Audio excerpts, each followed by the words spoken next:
할렐루야, 반갑습니다. 금주부터 본 교회의 제자 훈련반에서 구속사적인 관점으로 성경 읽기를 시작합니다. 성경을 읽는 방법은 여러 가지가 있지만은 크게 성경 통독과 정독으로 구분할 수 있습니다. 성경 통독은 이미 여러 차례 본교회에서 시작을 한 것처럼 짧은 시간에 많은 분량의 성경을 읽어가므로 성경 전체를 이해하고 연결을 하는 것이 큰 장점입니다. 반면에 성경 정독은 좀 여유를 가지면서 읽어나가는 그런 방법입니다. 우리 교회는 성경 통독과 이번에 새롭게 시작을 하는 성경 정독으로 병행을 해서 성경을 읽어가고자 합니다. 오늘은 첫 시간으로서 우리가 왜 성경을 읽어야 하는지, 성경을 읽는 목적에 대해서 생각을 하는 오리엔테이션 시간을 가지고자 합니다. 교재의 인사말에 그 내용들을 자세하게 담고 있는데 인사말을 읽어가겠습니다. 옛말에 홍수가 나면 마실 물이 없다는 말이 있습니다.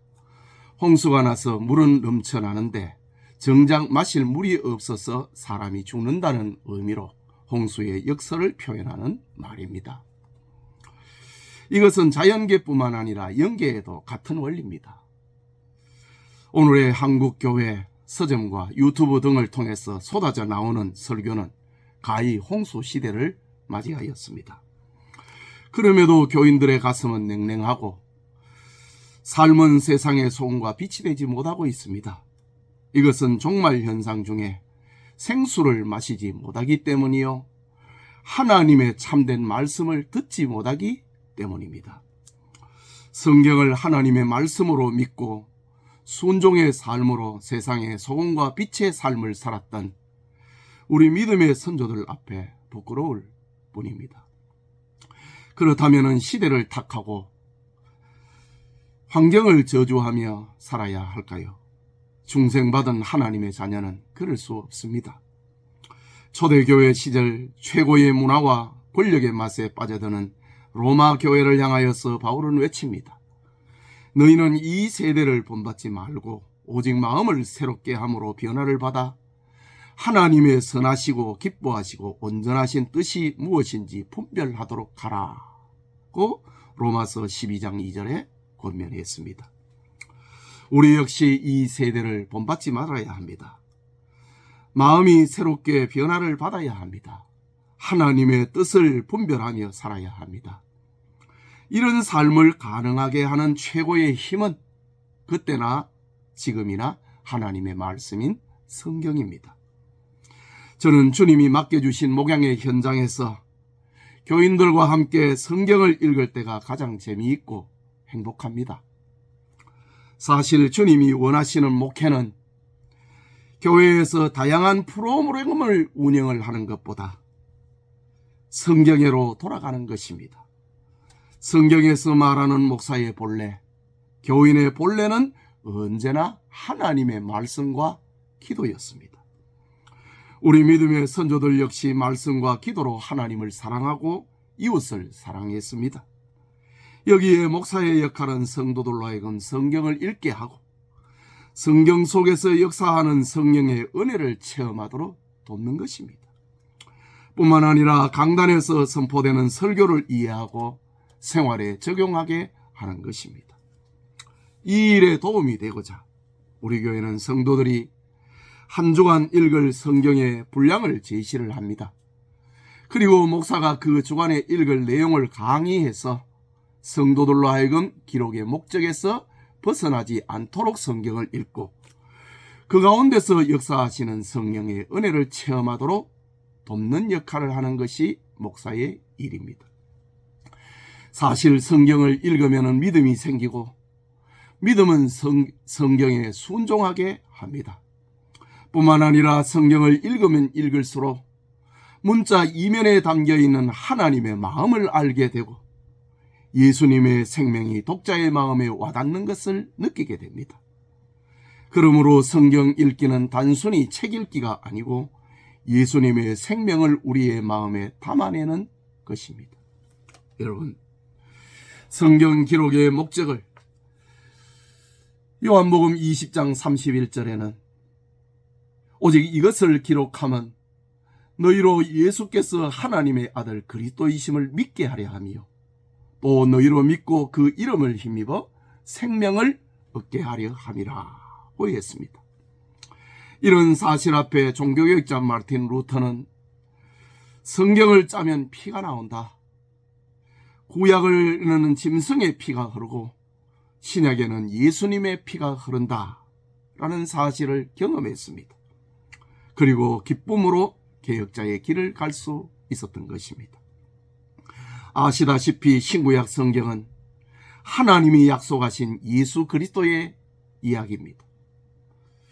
구약은 오실 예수님의 이야기고 신약은 오신 예수님과 다시 오실 예수님의 이야기입니다. 약속대로 세상에 오신 예수님은 너희가 성경에서 영생을 얻는 줄 생각하고 성경을 연구하거니와 이 성경이 곧 내게 대하여 증언하는 것이라 라고 말씀하시므로 성경은 예수님 자신의 이야기라고 확정해 주셨습니다. 그럼에도 제자들은 이 사실을 온전히 믿지 못했습니다. 부활하신 예수님께서 어느 날 의심하는 엠마오로 가는 제자들을 향하여 말씀하셨습니다. 미련하고 선지자들의 말한 모든 것을 마음에 더디 믿는 자들이여, 그리스도가 이런 고난을 받고 자기의 영광에 들어가야 할 것이 아니냐 하시고 이에 모세와 모든 선지자의 글로 시작하여 모든 성경에 쓴 바 자기에 관한 것을 자세히 설명하시니라고 말씀하셨습니다. 예수님의 말씀에 영안이 열린 제자들은 서로에게 말합니다. 길에서 우리에게 말씀하시고 우리에게 성경을 풀어주실 때에 우리 속에서 마음이 뜨겁지 아니하더냐 라고 서로에게 이야기했습니다. 사도 바울은 고린도 교회에 권면했습니다. 너희가 만일 내가 전한 그 말을 굳게 지키고 헛되이 믿지 아니하였으면 그로 말미암아 구원을 받으리라. 내가 받은 것은 먼저 너희에게 전하였노니 이는 성경대로 그리스도께서 우리 죄를 위하여 죽으시고 장사 지낸 바 되셨다가 성경대로 사흘 만에 다시 살아나사 라고 말씀하고 있습니다. 그렇다면 우리는 성경을 구속사적인 관점으로 읽어야 되고 이해해야 합니다. 창세기부터 요한계시록까지 성경의 중심 주제인 예수 그리스도에 초점을 맞추어 읽어야 한다는 말입니다. 예수 그리스도에 초점을 맞추어 성경을 읽어가는 것을 구속사적인 관점으로 성경을 읽는 것입니다. 이 목적 실현을 돕기 위하여 저는 구속사적인 관점으로 성경 읽기라는 교재를 만들었습니다. 본 교재의 내용은 10여 년 전에 우리 교회에서 매주일 저녁에 강의한 것인데 다시 수정하고 보완해서 하나로 묶었습니다. 부디 성경을 읽는 동안에 길이요 진리요 생명이신 예수님을 알게 되므로 하나님의 풍성한 구원과 은혜가 넘치기를 기원합니다. 오늘은 첫 시간으로서 성경 전체의 개괄적인 내용, 하나님의 말씀인 성경이라는 제목의 강의를 하고자 합니다. 우리 교재 13페이지를 참고하시면 됩니다. 성경 기록에는 9대 특징이 있습니다. 첫째는 성경은 하나님께서 자신의 뜻을 문자로 나타내어 인간에게 계시하신 영감의 기록이다 라는 겁니다. 이것이 성경 기록의 특징입니다. 여러분, 기록된 것이 아니면은 그것은 성경이 아닙니다. 내가 꿈에서 뭘 봤다, 기도하다가 뭘 들었다, 이건 성경이 아닌 거 아시지요? 디모데후서 3장 16절과 17절에 모든 성경은 하나님의 감동으로 된 것으로 교훈과 책망과 바르게 함과 의로 교육하기에 유익하니 이는 하나님의 사람으로 온전하게 하며 모든 선한 일을 행할 능력을 갖추게 하려 함이라. 문자로 기록된 성경을 말하는 겁니다. 베드로후서 1장 21절에는 예언은 언제든지 사람의 뜻으로 낸 것이 아니요 오직 성령의 감동하심을 받은 사람들이 하나님께 받아 말한 것이니라. 문자로 기록된 것을 말하는 겁니다. 성경 기록의 두 번째 특징, 성경의 중심 주제는 우리 주 예수 그리스도이십니다. 이미 서문에서 살펴보았지만은 요한복음 5장 39절에 너희가 성경에서 영생을 얻는 줄 생각하고 성경을 연구하거니와 이 성경이 곧 내게 대하여 증언하는 것이니라. 성경의 중심 주제는 예수 그리스도라는 말입니다. 누가복음 24장 27절에 이에 모세와 모든 선지자의 글로 시작하여 모든 성경에 쓴 바 자기에 관한 것을 자세히 설명하시니라. 예수님께서 엠마오로 가는 실망하는 두 제자를 향하여서 모세와 모든 선지자의 글로 시작하여 모든 성경에 쓴 바 자기에 관한 것을 자세히 말씀하셨다. 성경의 중심 주제는 예수님이라는 말입니다. 세 번째 특징은 성경의 기록 목적은 예수님을 믿어 구원에 이르게 하는 것입니다. 말하자면 성경 기록의 목적은 이데올로기 실현도 아니고 윤리 실천도 아니고 사랑 실천도 아니라는 겁니다. 성경의 분명하고 확실한 기록 목적은 예수님을 믿어 구원에 이르게 하는 겁니다. 요한복음 20장 31절에 오직 이것을 기록함은 너희로 예수께서 하나님의 아들 그리스도이심을 믿게 하려 하며 또 너희로 믿고 그 이름을 힘입어 생명을 얻게 하려 하심이라.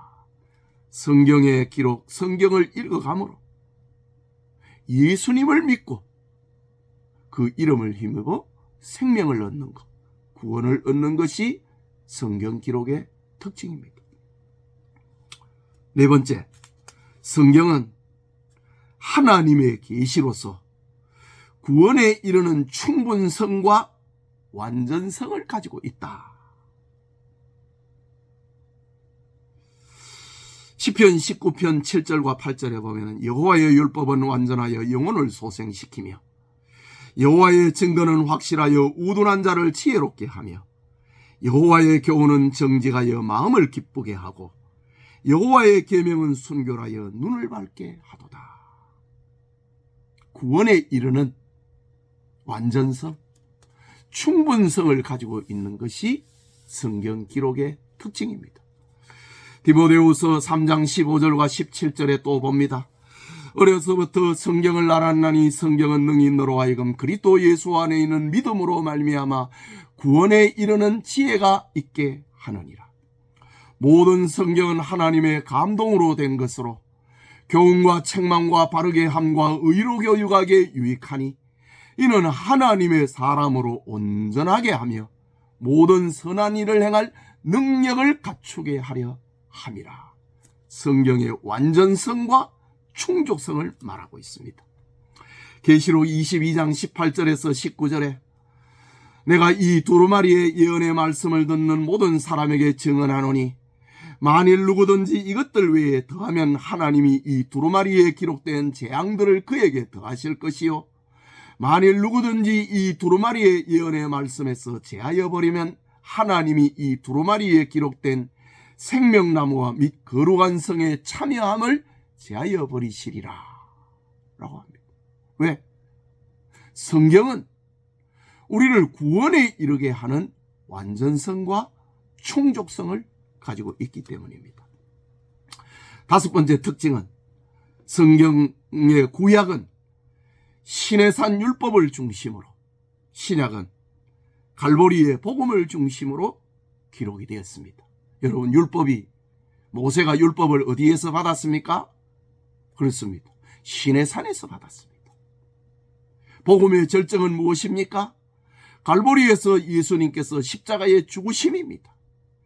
그래서 구약은 신의 산을 중심으로, 그리고 신약은 갈보리를 중심으로 기록된 것입니다. 로마서 3장 19절에서 22절을 봅니다. 우리가 알거니와 무릇 율법이 말하는 바는 율법 아래 있는 자들에게 말하는 것이니 이는 모든 입을 막고 온 세상으로 하나님의 심판 아래 있게 하려 함이라. 구약을 말합니다. 그러므로 율법의 행위로 그의 앞에 의롭다 하심을 얻을 육체가 없나니 율법으로는 죄를 깨달음이니라. 이제는 신약을 말합니다. 율법 외에 하나님의 한 의가 나타났으니 율법과 선지자들에게 증거를 받는 것이라. 곧 예수 그리스도를 믿음으로 말미암아 모든 믿는 자에게 미치는 하나님의 의니 차별이 없느니라. 구약은 신의 산 율법을 중심으로, 신약은 갈보리의 복음을 중심으로 기록하고 있다라는 겁니다. 성경 기록의 6번째 특징, 성경은 구약에서 예언되고 시작된 것이 신약에서 성취되고 완성된 기록이다 라는 겁니다. 구약에서 예언하고 신약에서 완성됐다는 겁니다. 성취됐다는 겁니다. 그래서 짝을 이루는 겁니다. 히브리서 1장 1절과 2절에 옛적의 선지자들을 통하여 여러 부분과 여러 모양으로 우리 조상들에게 말씀하신 하나님이 이 모든 날 마지막에는 아들을 통하여 우리에게 말씀하셨으니 이 아들을 만유의 상속자로 세우시고 또 그로 말미암아 모든 세계를 지으셨느니라. 구약에서 예수님을 보내겠다고 약속을 하셨고 때가 되었을 때 하나님께서 아들을 세상에 보내셨다라고 합니다. 고린도전서 15장 3절과 4절에 내가 받은 것을 먼저 너희에게 전하였노니 이는 성경대로, 구약의 예언대로라는 말이지요. 성경대로 그리스도께서 우리 죄를 위하여 죽으시고 장사 지낸 바 되셨다가 성경대로, 역시 구약의 예언대로입니다.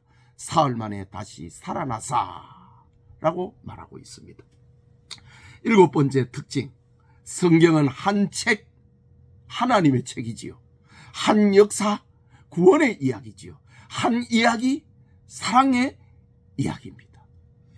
요한복음 3장 14절에서 17절에 모세가 광야에서 뱀을 든 것 같이 인자도 들려야 하리니 이는 그를 믿는 자마다 영생을 얻게 하려 하심이라. 하나님이 세상을 이처럼 사랑하사 독생자를 주셨으니 이는 그를 믿는 자마다 멸망하지 않고 영생을 얻게 하려 하심이라. 하나님이 그 아들을 세상에 보내신 것은 세상을 심판하려 하심이 아니요 그로 말미암아 세상이 구원을 받게 하려 함이니라. 성경은 하나님의 책이다. 성경은 구원의 역사다. 성경은 사랑의 이야기다 라는 말입니다. 8번째 특징은 구약은 오실 예수님을, 신약은 오신 예수님을, 계시록은 다시 오실 예수님에 관한 기록입니다. 성경을 이렇게 구분을 해보면 그렇다는 말이지요. 마가복음 14장 49절에 내가 날마다 너희와 함께 성전에 있으면서 가르쳤으되 너희가 나를 잡지 아니하였도다. 그러나 이는 성경을 이루려 함이니라 하시더라. 이 말씀에는 조금 설명이 필요합니다. 구약에는 크게 7대 절기가 있습니다. 구약의 첫 번째 절기는 유월절입니다. 어린 양을 잡아서 그 피를 문설주에 바르고 양의 고기를 먹는 유월절, 이스라엘의 출애굽을 말하는 겁니다. 교회와 성도들의 모든 삶은, 모든 기초는 구원으로부터 시작되는 겁니다. 그 첫 번째 절기가 유월절입니다. 그 다음의 절기는 무교절입니다. 무교절은 유월절의 피를 문지방에, 문설주에 바르고 양의 고기를 먹으면서 쓴나물을 겸하여 먹습니다. 누룩이 들어가지 않는 떡을 먹습니다. 말하자면 성결한 삶을 상징하는 겁니다. 구원받았으면 주님을 닮아가는 삶을 사는 것을 말합니다. 세 번째 절기는 초실절입니다. 초실절은 예수님의 부활을 상징을 합니다. 예수님이 우리의 부활의 첫 열매라고 하셨잖아요. 예수님은 6월절에 십자가에 죽으셨다가 초실절에 부활하셨습니다. 그리고 네 번째 절기가 맥추절이 있습니다. 이것이 1년의 전반부의 절기입니다. 맥추절은 신약에는 성령 강림절이라고 합니다. 그 다음에 7대 절기 가운데 다섯 번째 절기는 후반기의 절기인데 나팔절입니다. 이 나팔절은 그리스도의 재림을 상징합니다. 그리스도께서 재림을 하시면은 백보자 심판이 있지요. 그것이 상징을 하는 것이 속죄절입니다. 구약의 속죄절은 죄를 점검을 하는 절기입니다. 1년에 한 번씩 온 이스라엘 백성들의 죄를 점검을 하고 속죄하는 절기가 속죄절입니다. 그리고 마지막 절기는 초막절입니다. 장막절이라 하기도 하지요. 가을에 추수농사를 마감을 하고 결국은 창고에 담아놓는 것을 말합니다. 자, 후반기의 절기는 그리스도의 재림과 더불어서 재림, 심판, 그리고 천국 창고로 들어가는 것. 예수님의 생애는 이렇게 7대 절기를 따라 움직이십니다. 6월절에 예수님께서 십자가에 죽으시고, 초실절에 예수님이 부활하시고, 맥추절에 성령을 보내셔서 자신이 말씀하신 그 구원사역을 이루어가게 하시고, 그리고 나팔절에 재림하시고, 속죄절에 죄를 점검을 하고, 그리고 초막절에는 천국 창고에 자기 백성을 들이시는 겁니다. 그런데 예수님께서 오늘 성경에 보면은 내가 날마다 너희와 함께 성전에 있으면서 가르쳤으되 너희가 나를 잡지 아니하였도다. 그러나 이는 성령을 이루게 하려 함이니라. 예수님은 6월절에 죽기로 되어 있는데 유대인들은 예수님을 초막절에 죽이려고 했어요. 그래서 그 뜻을 이루지 못했다는 겁니다. 이는 성경을 이루려 하심이라. 6월절에 예수님이 죽는다. 이 말씀을 이루기 위함이었다라는 겁니다. 자, 고린도후서 15장 3절과 4절에는 내가 받은 것을 먼저 너희에게 전하였노니 이는 성경대로 그리스도께서 우리 죄를 위하여 죽으시고 장사 지낸 바 되셨다가 성경대로 사흘 만에 다시 살아나사. 구약은 오실 예수님을, 신약은 오신 예수님을, 계시록은 다시 오실 예수님에 대한 기록이다 라는 말입니다.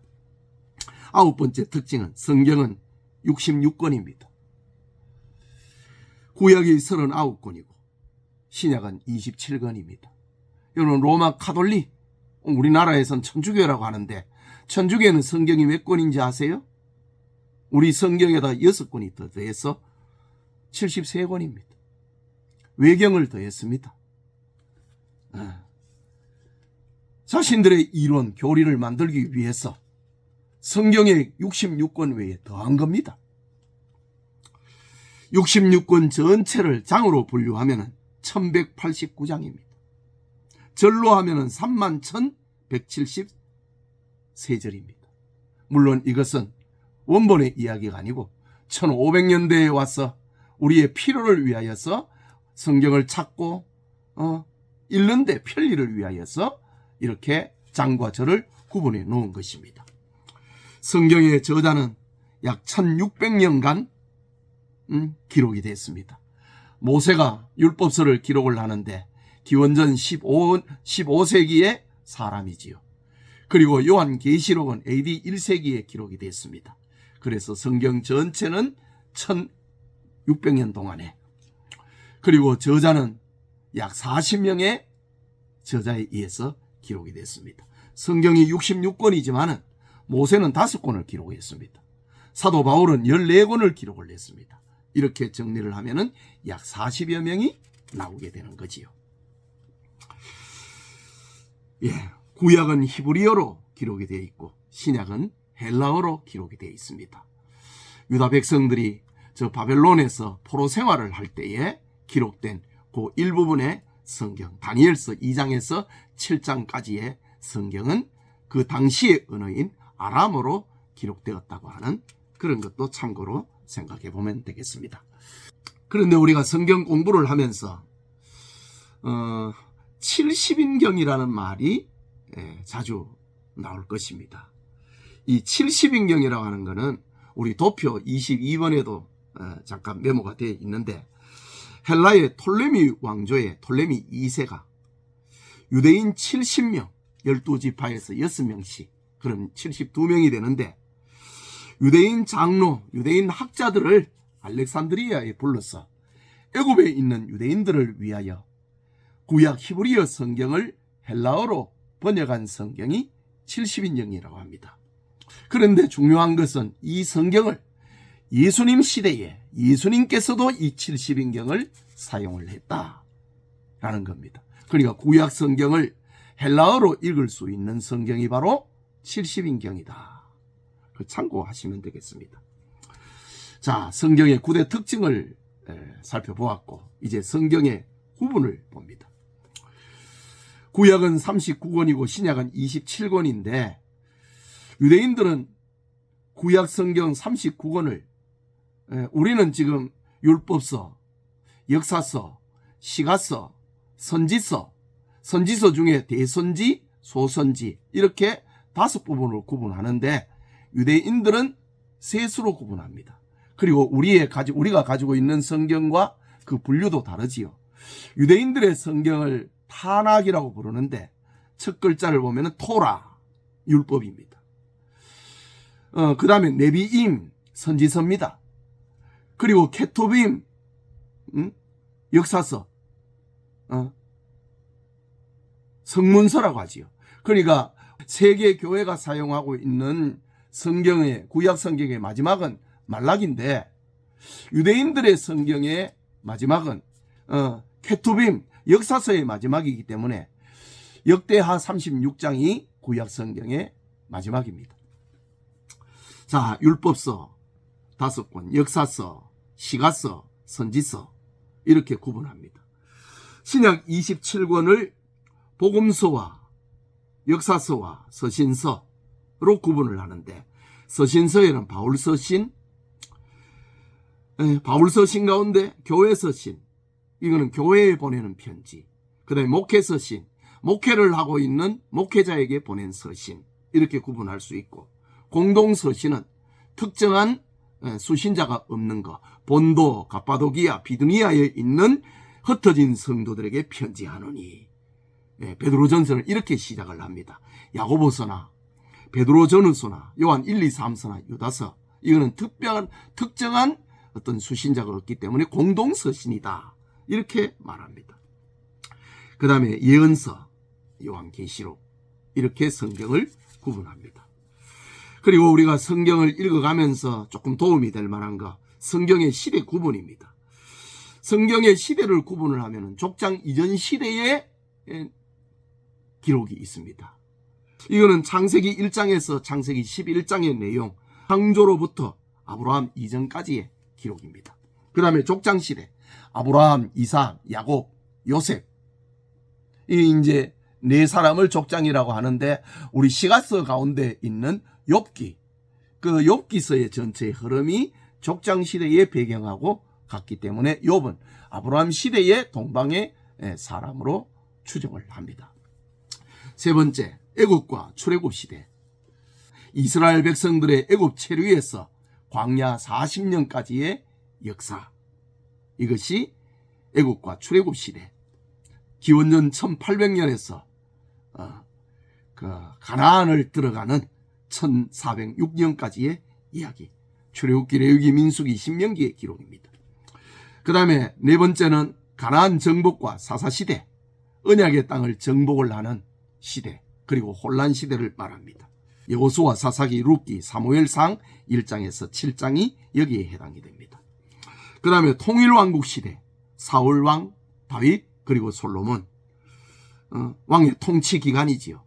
사무엘하 8장부터 열왕기 상하, 역대상, 역대하, 이사야, 시편, 잠언, 전도, 아가, 이런 내용들이 여기에 해당이 되겠습니다. 자, 그 다음에 분열왕국 시대. 솔로몬이 죽고 난 다음에 이스라엘은 북왕국 이스라엘과 남왕국 유다로 나누어집니다. 이때가 기원전 931년이고, 그리고 바벨론에 의해서 유다가 멸망하는 것이 586년입니다. 이스라엘 아수르에 의해서 멸망하고 유다 바벨론에 의해서 멸망하는 이때의 기간에 배경을 하는 성경. 그 다음에 7번째는 바벨론 포로와 기한시대. 유다 멸망 때부터 말라기 선지자가 개혁운동을 할 때까지 포로기와 포로 후기의 기록입니다. 에스겔, 다니엘. 그리고 포로 후기는 에스라, 느헤미야, 에스더, 학개, 스가랴, 말라기, 이런 성경이 7번째 성경 시대의 분류에 들어간다. 그 다음에 중간시대, 영적 암흑기입니다. 페르시아, 헬라, 로마. 선지자를 보내지 않은 때부터 예수님 탄생 때까지의 이야기. 그런데 이 시대의 성경은 주로 예언들입니다. 다니엘서, 예언의 이 시대의 이야기가 기록이 되어 있습니다. 그 다음에 예수 그리스도의 사역시대, 예수님의 출생부터 예수님의 십자가 죽음 때까지, 이거 이제 사복음서지요. 그 다음에 사도시대, AD 30년에서 45년 전도 활동이 시작이 되는 이때입니다. 예루살렘 교회, 이방인 교회, 사도행전을 이때에 주로 배경을 하고 기록되어 있습니다. 서신시대, 교회의 확장입니다. 로마서와 요한계시록, 이렇게 성경은 시대를 이렇게 구분을 하게 되겠습니다. 오늘은 그 오리엔테이션입니다. 본격적으로 성경은 다음 주부터 읽어 나갈 것입니다. 우리 성경 읽기 반에 단체 그 대화방, 톡방을 개설을 하겠습니다. 성경 통독 읽기 반, 그리고 정독 읽기 반, 두 반을 만들어서 진행을 하는데, 이미 우리가 성경을 읽어간 사람들은 잘 아실 겁니다. 주일에는 그 주간에 읽을 강의를 들어서 한 주간 동안의 성경을 읽어가는데 성경 기록 목적에서 벗어나지 않도록 강의를 듣는 것이고, 월요일부터 토요일까지 성경을 통독반 그리고 정독반으로 읽어갈 것입니다. 그리고 토요일 아침에는 그 성경을 강의를 듣고 성경을 읽었다고 하는 것을 문자로 남겨주시는데, 성경 읽기와 강의 듣기를 완료했습니다. 요 한 문장을 남겨주십시오. 그건 너무 일찍은 남기지 마시고 전에 그랬던 것처럼 오전 9시부터 이 문구를 남겨주시기 바랍니다. 이 단체 톡방에는 개인적인 글은 삼가해 주시고 오직 성경 읽기와 관련된 글만 올리도록 그래 하겠습니다. 감사합니다. 기도합시다. 하나님 아버지, 은혜를 감사합니다. 9월을 맞이하면서 성경 읽기반을 개강하게 하신 거 감사합니다. 성경을 읽어가면서 하나님의 마음을 이해를 하고 깨닫고 예수님의 생명을 우리 마음에 담아놓는 생명운동, 축복운동이 일어나게 하여 주시옵소서. 성경을 읽고 참여하는 모든 이들에게 하나님의 은혜가 넘치게 하옵소서. 예수님 이름으로 기도합니다. 아멘.